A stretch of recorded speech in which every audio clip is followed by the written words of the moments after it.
부모님과 시작하게 했네요. 그래서 그러면이지.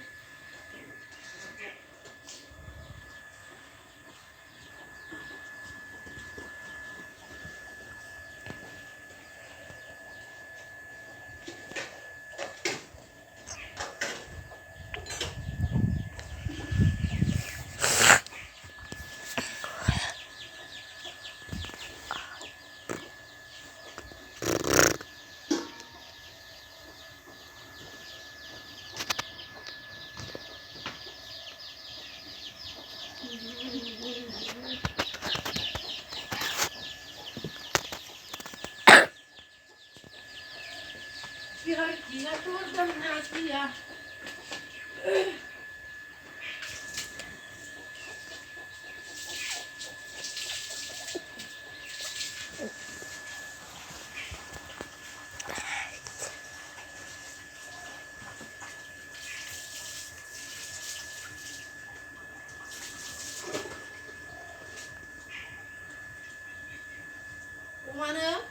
오만은 아들 내 밭이요, 내 밭이요.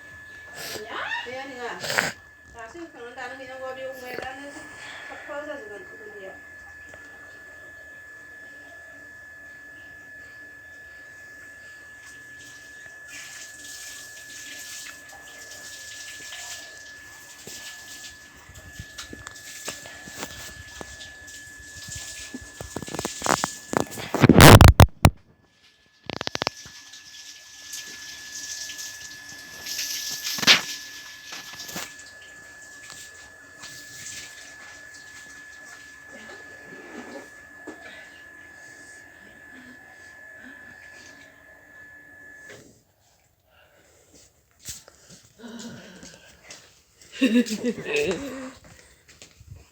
가나 어머니 가나